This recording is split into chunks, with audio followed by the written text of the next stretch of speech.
Hello everyone and welcome to part 1 of my cataloguing series. Throughout this series of videos I'll be spending over 1000 Nook Malta kits. Keep watching to find out what we managed to find.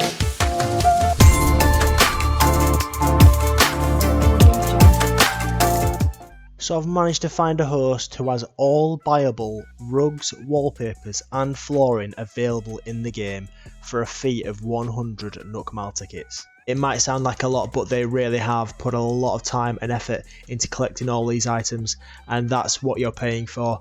You're not necessarily paying for all of the items because all you're doing is cataloguing them, but you are paying for the time that they have put in to collect all of the items. So let's go check out what they're offering and see what we can find. I've agreed to pay 100 Nook Malta kits to catalogue all of the items on this island, and I'm hoping we can get some good ones. There's also a couple of items at the front of the island as well, which they've advised I am more than welcome to grab if I'd like to. So we shall certainly take advantage of those. There really is a crazy amount of items here, and I know I've already said it, but it really does cost such a small amount for the time and effort the host has put into collecting all of these items.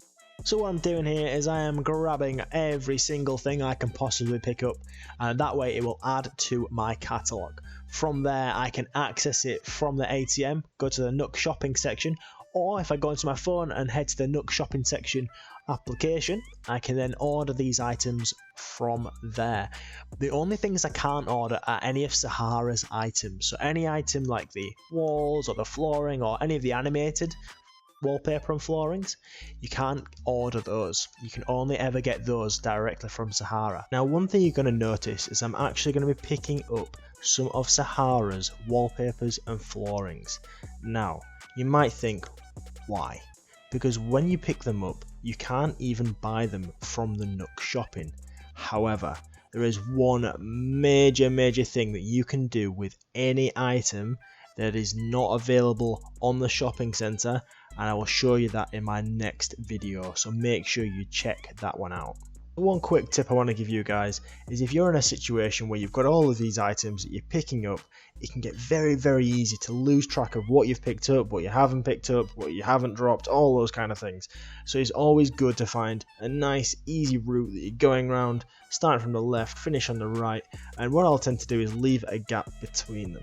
That way I know exactly where I'm up to, and then I don't have to repeat myself by picking things up I've already catalogued and things like that, because that just increases the amount of time it's going to take you to do all of this, and it already takes a crazy amount of time just to pick up and drop things. I think a really good addition for Nintendo would be to create some form of easy drop method. If it's something like hold down one of the triggers and then you can just highlight all of the things in your bag that you want to drop, and then highlight an area you want to drop them in.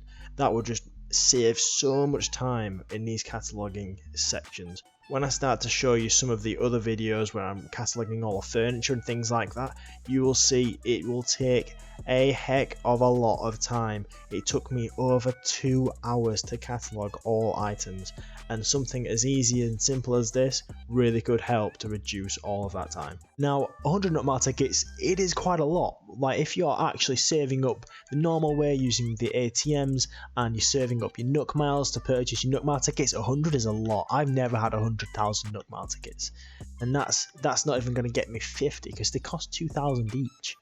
So the best way is probably to check out my trading videos. That way you can see exactly how easy it is to make Nook Malta kits.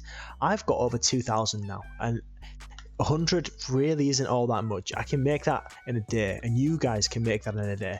I'm going to be bringing out some videos shortly that will teach you guys exactly how to do it, because it really is simple once you know how. So the owner of this island has dedicated a lot of their land just for these items, and that is another reason why you've got to pay so much for it, because essentially they are dedicating all this area to those items for the people that come. And yeah, of course they're going to get Nook Malta tickets out of it so they can then purchase items themselves, but that's the service that you're getting from them.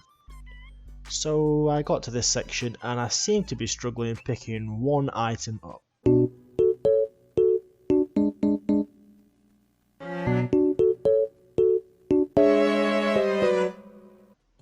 let's check out the items at the front. So we've got a few on the left, a few Sahara items, and then we'll look through all of these individually. This first section is just full of changing rooms, so you'll find that some of the items will come with different variants. So with these changing rooms, you'll have different ones like the pink ones and the blue ones and the purple ones and the yellow ones. They all just have different colour variations, but each one is a separate item that you'll pick up and catalogue, so then you have all of them. In this next one, we've got some pinball machines. I think all of the colourful wheels, so things that have got like the 1, 2, 3, 4, or some of them have got like fruits and symbols and things on like that. And each one again is a separate item that you need to catalogue to make sure you've got the full set. And the next section we've got, most of it I believe is it's all kind of instruments, so random little ones and funky ones. Honestly, I'm not actually quite sure which colours that I managed to get here, but we did manage to get quite a few. I believe they were white, just looking at the entrance colour. And the next one, we've just got all the throwback race car beds, which are just all the, again, similar to the changing rooms, which is just the different variants that you can collect. Then we move on to the oil barrels. You will actually see these featured in one of my future videos, so make sure you keep an eye out for that one.